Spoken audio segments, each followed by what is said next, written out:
नमस्कार, बड़ी खबर में आप सभी का स्वागत है। आपके साथ मैं हूं सूर्या बर्थवाल। झारखंड में सत्तारूढ़ बीजेपी की स्टेट एग्जीक्यूटिव कमेटी की 2 दिवसीय बैठक पलामू में शुरू हुई। पहले दिन पार्टी के पदाधिकारियों की बैठक में पार्टी की राष्ट्रीय कार्य समिति की हुए निर्णयों और पार्टी के 2019 विजन पर चर्चा की गई है। बीजेपी की यह बैठक इसलिए भी अहम मानी जा रही है क्योंकि एक तो हाल ही में हुए लिट्टीपाड़ा उपचुनाव के तुरंत बाद ये बैठक हुई है, दूसरा कि राष्ट्रीय कार्य समिति की बैठक के बाद पदाधिकारी एक साथ नजर आए। बीजेपी की ये चिंतन में हार का मंथन तो है ही, साथ ही बैठक में संथाल पर फोकस रहेगा क्योंकि कहीं ना कहीं सीएनटी एसपीटी एक ही बीजेपी के बैकफुट पर जाने की वजह बनी है। बड़ी खबर में बीजेपी के इसी मंथन पर आज चर्चा करेंगे।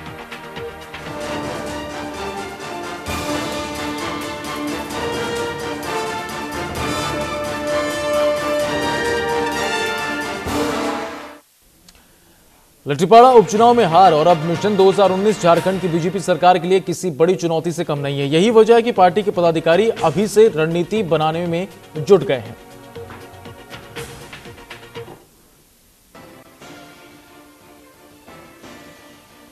झारखंड में सत्तारूढ़ बीजेपी को पिछले दिनों लिट्टीपाड़ा उपचुनाव में हार का सामना करना पड़ा, या यूं कहें कि लिट्टीपाड़ा उपचुनाव ने बीजेपी को आईना दिखाने का काम किया।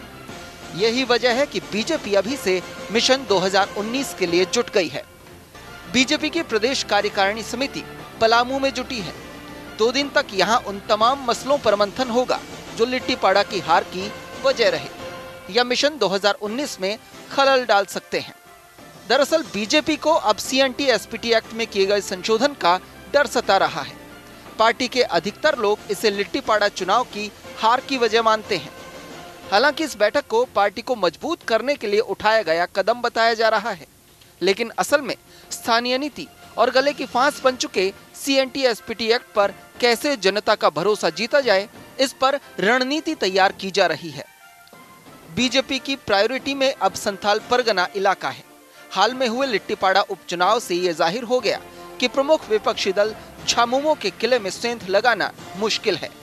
यही वजह है कि सरकार के नुमाइंदे अभी से मिशन 2019 को लेकर अपना विजन क्लियर करने में जुट गए हैं। पलामू से राजीव रंजन की रिपोर्ट, न्यूज़ इंडिया।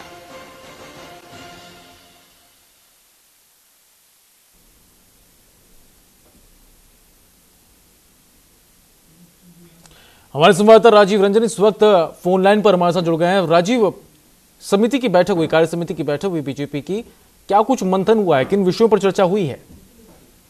देखिए सूर्या, बैठक को लेकर विशेष रूप से मिशन 2019 के चुनाव की रणनीति की तैयारी की विशेष चर्चा की गई है और बूथ लेवल तक मजबूत करने पर पार्टी का विशेष जोर देने की बात कही गई। और विशेषकर ये जो स्थानीय नीति हो गया, केंद्र सरकार की योजनाएं हो गया, संथाल परगना हो गया, ये सब प्रमुख चर्चाएं की गई हैं। जी सूर्या जी, तो इन स्थितियों के बीच में क्या कुछ माना जाए? लिट्टीपाड़ा विधानसभा उपचुनाव में बीजेपी की हार, उसके बाद पहली बार तमाम बड़े दिग्गज बीजेपी के एक साथ एक बैठक में मौजूद हैं। 2019 के लोकसभा चुनाव भी ज्यादा वक्त तक दूर नहीं है। इन स्थितियों के बीच में क्या कुछ एक बड़ी चुनौती के तौर पर संथाल परगना में बीजेपी के लिए बड़ी चुनौती रहेंगी? जी बिल्कुल, जिस लिट्टीपाड़ा में जिस हार का सामना बीजेपी को देखना पड़ा है, उसके लेकर विशेष ये मंथन किए इस बैठक में। ये अगला जो मिशन 2019 का है उसमें हमें हार का सामना न करना पड़े, इस पर विशेष इन्होंने जोर दिया है। जी, इन स्थिति के बीच में अगर पार्टी के तमाम नेताओं से अगर आपकी बातचीत हुई, उनका क्या कुछ कहना रहा? देखिए वो तो अभी कुछ खुल के वो नहीं कह पा रहे हैं, पर उनका साफ तो कहना है कि हम जो आगामी जो चुनाव है उसको लेकर हम विशेष रणनीति बना रहे हैं। संथाल परगना की बात को लेकर भी उन्हें विशेष रूप से चर्चा की है। जी सूर्या। राजीव, बिल्कुल स्थितियां बिल्कुल उलट सी हो रहा है। ऐसे में बीजेपी के लिए ये चिंतन मंथन का दौर है। क्या कुछ समझा जाए कि झारखंड की राजनीति के भीतर बीजेपी के लिए एक बार फिर से अपने मंथन को लेकर काम करने की जरूरत पान पड़ी है और इन स्थितियों के बीच में जो बैठकों का दौर शुरू हुआ है, जिसे अगर माना जाए कि आज एक नई रणनीति पर बीजेपी चर्चा करने जा रही है, जाहिर तौर पर क्या कुछ खास बिंदु होंगे जिन पर बीजेपी को ज्यादा जोर देने की, सोचने की जरूरत है ग्राउंड लेवल पर? जी बिल्कुल, मैं बता दूं कि जो आज की बैठक थी, इस पर जो फैसला लिया गया, कल भी जो बीजेपी की कार्य समिति की बैठक, उसमें कुछ अहम बिंदुओं पर ये चर्चाएं कर सकते हैं। जी बिल्कुल। और इस वक्त हमारे साथ कांग्रेस विधायक इरफान अंसारी जी फोन लाइन पर हमारे से जुड़ गए हैं। इरफान अंसारी जी, न्यूज इंडिया पर आपका स्वागत है। जी जी, धन्यवाद। इरफान जी, बीजेपी कार्य समिति की बैठक पलामू में हुई है। इन स्थितियों के बीच में एक बार फिर से चिंतन मंथन के दौर में बीजेपी जा चुकी है। लिट्टीपाड़ा विधानसभा उपचुनाव में बीजेपी का जो हश्र हुआ, उसके नतीजे, वो जनादेश सबके सामने है। कांग्रेस बीजेपी की इन बैठकों को किस तरीके से देख रही है, जबकि 2019 में अब लोकसभा के चुनाव नजदीक है? देखिए, कार्य समिति की जो बैठक भारतीय जनता पार्टी ने बुलाई है जी, तो इनको कहीं ना कहीं ये बात का डर हो गया है कि आने वाले चुनाव में जी इनका सुखा सफाया होने जा रहा है। जिस तरह से रघुवर दास जी आनंद फानंद में जी अमन के अधिकार पर, बहुमत के अधिकार पर जिस तरह से फैसले ले रहे हैं जी, हमको लगता है कि झारखंड जन विरोधी फैसले हैं और जिनका परिणाम आपने देखा कि लिट्टीपाड़ा चुनाव में भारतीय जनता पार्टी का क्या हश्र हुआ। जहाँ तक कि नरेंद्र मोदी जी को इन लोगों ने बुला लिया और अपमानित करके भेजने का काम किया। 1.5 लाख मोबाइल इन लोगों ने बांटा कि कम से कम वोटर को खरीद लें। तो मैं ये कहना चाहता हूँ, भारतीय जनता पार्टी को मैं ये कहना चाहता हूँ कि ये यूपी नहीं है, ये दिल्ली नहीं है, ये महाराष्ट्र नहीं है, ये गुजरात नहीं है, ये झारखंड है। और झारखंड में भारतीय जनता पार्टी का पतन होना स्टार्ट हो गया है और इसके आनंद फानंद में ये कार्य समिति बुलाई गई है। अब आपको हम ये बता दें कि रघुवर दास को इन लोगों ने नहीं हटाया तो निश्चित तौर पर भारतीय जनता पार्टी के दो फाड़ होना निश्चित है। अभी आपने देखा होगा कि अर्जुन मुंडा जी मनमोहन, क्या नाम है इनका, नरेंद्र मोदी से मिले और अब झारखंड के बारे में बताया। झारखंड का परिवेश अलग है और हमको लगता है कि रघुवर दास जी जिस तरह से सरकार चला रहे हैं, जिस तरह से जो लोग है स्थानीय और मूलवासी और आदिवासी, इनको लेना देना कुछ नहीं है, केवल व्यवसायी को लेकर सरकार चला रहे हैं, अफसर से मिलकर सरकार चला रहे हैं। अफसर शाही इस राज्य में हावी है, जो अफसर बोल देता है वही बात सच हो जाता है। जो अफसर कहेगा रात तो ये कहेंगे रात, अफसर कहेगा दिन तो ये कहेंगे दिन। हम नेताओं का कोई असर इन पे नहीं पड़ने वाला है।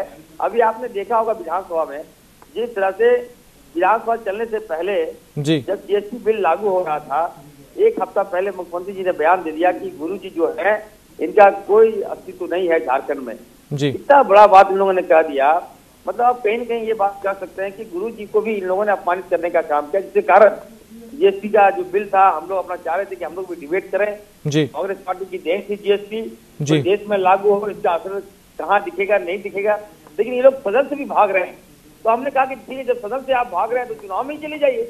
बिल्कुल, चुनाव में आइए, हम देख लेंगे तो कौन जीतेगा कौन हारेगा, हम चुनाव में जाने को तैयार है। लेकिन जनता भारतीय जनता पार्टी को यहाँ पचा नहीं पा रही है। रघुवर दास में घमंडी हो चुके हैं, अफसरशाही हावी है, मंत्रियों की यहाँ नहीं चल रही है, विधायकों को पुलिस अपमानित कर रही है, जो इसका खामियाजा जनता भारतीय जनता पार्टी को आने वाले दिनों में जबरदस्त तरीके से दिखाएगा। जी, इस वक्त हमारे साथ चर्चा में शामिल है बीजेपी विधायक योगेश्वर महतो साहब, हमारे साथ फोन लाइन पे जुड़ गए हैं। योगेश्वर महतो जी, आपका स्वागत है न्यूज इंडिया पर। धन्यवाद। धन्यवाद योगेश्वर महतो जी, सबसे पहले मैं आपसे ये जानना चाहूंगा कि बीजेपी की कार्य समिति की बैठक हुई, क्या कुछ हुआ इस बैठक में?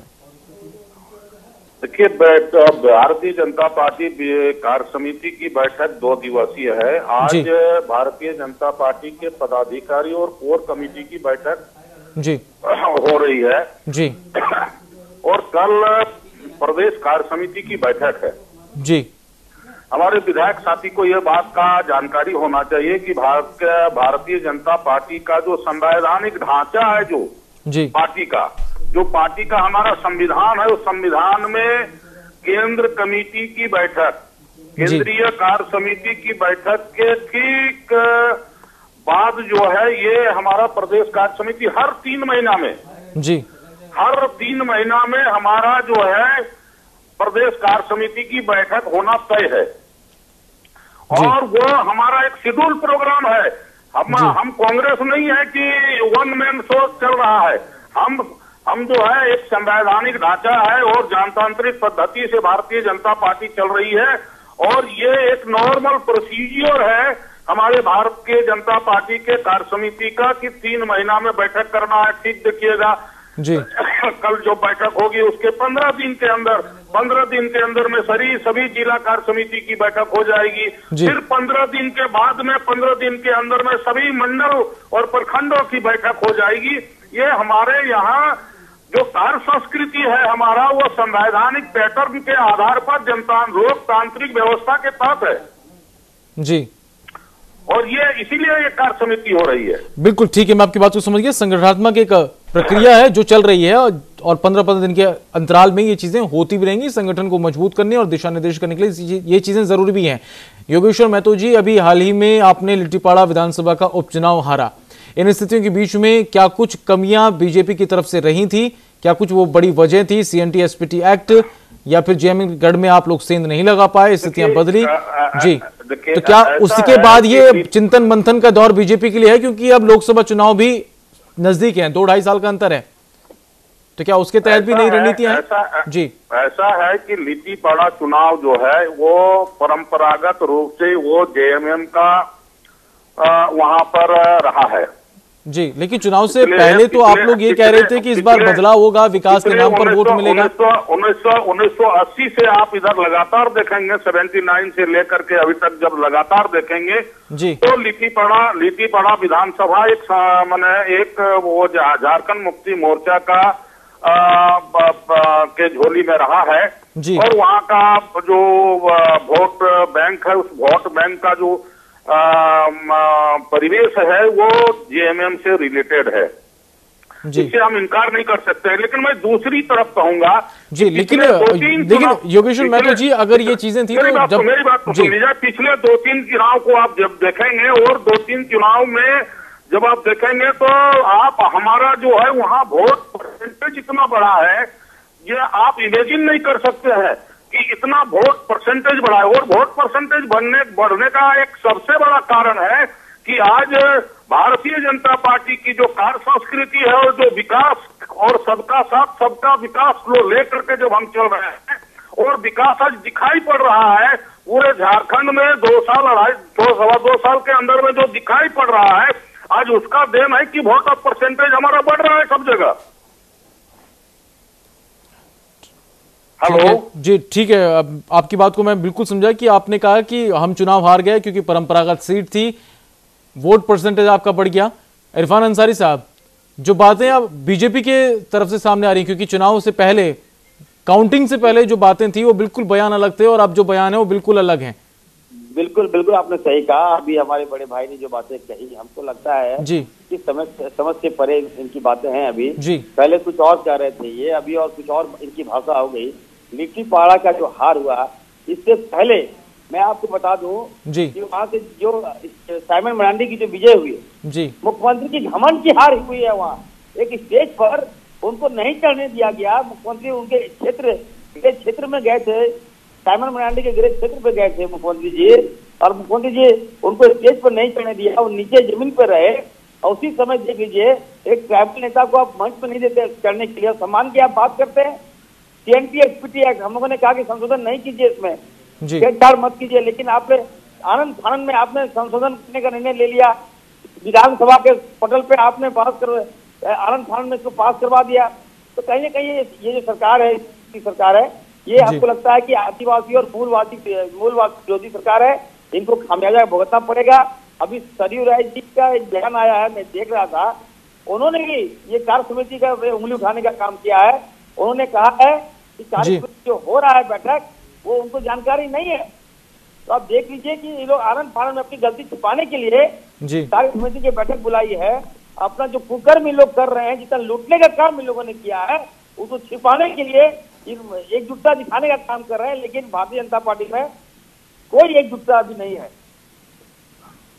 योगेश्वर महतो जी, वाकई में स्थितियां ऐसी क्यों हैं? जी, ऐसा इरफान जी से कहना चाहूंगा जी कि 60 साल जो है, जो जैसा देखता है और जो जैसा कर चुका है, दुनिया को उसी नजर से देखता है। 60 साल कांग्रेस ने जो है पूरे देश को लूटा है, 60 साल, 1 आध साल नहीं। और मैं तो कहूंगा कि इरफान अंसारी जी मेरे छोटे भाई, मैं सलाह दूंगा कि आप कांग्रेस की चिंता कीजिए, भारतीय जनता पार्टी और रघुवर दास की चिंता आपको करने की जरूरत नहीं है। आप कांग्रेस की चिंता करिए कि पूरे देश में आपकी स्थिति क्या है और झारखंड में भी आपकी स्थिति क्या है। आपको अपना मूल्यांकन करना चाहिए। दूसरे तरफ अंगुली उठाने से अच्छा है कि आप अपना मूल्यांकन कर करके आप अपनी चिंता करिए। भारतीय जनता पार्टी की चिंता भारतीय जनता पार्टी के हमारे नेता कर रहे हैं और आने वाले दिन में फिर से हम दोबारा इससे ज्यादा बहुमत के साथ चुनाव जीतेंगे, ये मैं दावे के साथ कह सकता हूं। और नरेंद्र भाई मोदी के नेतृत्व में और रघुवर दास के नेतृत्व में यह सबका साथ सबका विकास का जो हमारा नारा है, आने वाले 2 साल के अंदर में झारखंड एक नया परिवर्तन की ओर दिखाई पड़ेगा और हम पूर्ण बहुमत के साथ पुनः आऊंगा। जी इरफान जी, देख लीजिए, मैं अभी हमारे बड़े भाई से मैं जानना चाहता हूं, अभी इन्होंने कहा 60 साल जी 60 साल आज भारत जो विकसित हो रहा है कांग्रेस पार्टी की देन है, शायद इसको जानकारी नहीं है। आज जिस फोन से ये बात कर रहे हैं इस तरह की राजीव गांधी जी की देन है कि किस बात को कांग्रेस पे आपत्ति कर रहे हैं। कांग्रेस ने अगर लूटने का काम किया तो हमको लगता है कि 3 साल में हमको 60 साल की बराबरी कर लिया है भारतीय जनता पार्टी। भारतीय जनता पार्टी से लुटेरा पार्टी हमको लगता है कोई नहीं है। आज जनता ये महसूस कर रही है। 2019 में आप सपना देखना छोड़ दीजिए, कांग्रेस पुनः आएगी। हो सकता है अभी हम कमजोर है, इरफान भाई मजबूती के साथ हम आएंगे। इरफान भाई 2014 के पहले पिछले 10 साल का इतिहास जो आपका रहा है, उस इतिहास में कितने घोटाले हुए और हमारा 2.5 साल में कितना घोटाला हुआ, ये बात तो आप बोलिए कि 2.5 साल के अंदर में भारतीय जनता पार्टी में एक भी घोटाला उजागर हुआ क्या? एक भी मंत्री के ऊपर कोई अंकुश लगा क्या? कोई मंत्री के ऊपर दाग लगा है क्या? और पिछले 10 साल के इतिहास में कितने घोटाले हुए, उसको जरा अंगुली में गिनिए। मैं बड़े भाई को बता दूंगा, मैं बड़े भाई को बताना चाहता हूँ, आप काम ही नहीं करेंगे, आप जात पात से बांट देंगे, खाने पे रोक, इस पे रोक, उस पे रोक, कभी कहते हैं कब्रिस्तान, कभी कहते हैं धर्म स्थान, कभी कहते हैं भाई यार 1 करोड़ रुपए का घोटाला का तो पहले बात दिखाइए ना, उस पर आप बोलिए ना कि आपके ऊपर जो आरोप लगे हैं करोड़ों रुपये का घोटाला, करोड़ रुपया का घोटाला का जो आरोप लगे हैं वो उसका आप बात करिए ना, उसको आप बताइए ना कि आप उसमें क्या मेरी बात सुन लीजिए, मेरी बात सुना जाए। आप काम ही नहीं कर रहे हैं, आप लोगों को बांट दे रहे हैं, समाज को आप बांटने का काम कर रहे हैं, हिंदू मुसलमान आप कर रहे हैं, तो आप काम कीजिए तब ना घोटाला होगा भाई।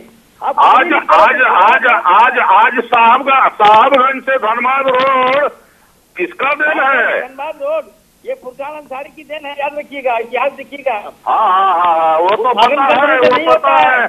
2 साल पहले क्या स्थिति था, क्या स्थिति है, 2 साल पहले क्या स्थिति है, वो सबको मालूम है। लिट्टीपाड़ा में देख लिया आप लोगों ने क्या हासिल हुआ है। मोदी जी को क्या नहीं जिता दिए मोदी जी, क्यों क्या? अरे मोदी जी की आप राहुल की चिंता करिए, राहुल की, मोदी जी की चिंता छोड़ दीजिए। राहुल का चिंता करिए ना, मोदी जी का चिंता करने वाले लोग हम लोग चिंता कर रहे हैं। मोदी जी पे कब तक खेलिएगा यार आप लोग? झारखंड में राहुल जी की चिंता करिए और सोनिया जी की, माई सोनिया जी की चिंता कीजिए और राहुल जी की। आप नरेंद्र मोदी का चिंता छोड़ दीजिए। नरेंद्र मोदी आपके पार्टी में बहुत बड़ा फूट हो रहा है। मैं आपको ये आकलन करके बता दे रहा हूँ, मेरी भविष्यवाणी है कि भारतीय जनता पार्टी इरफान भाई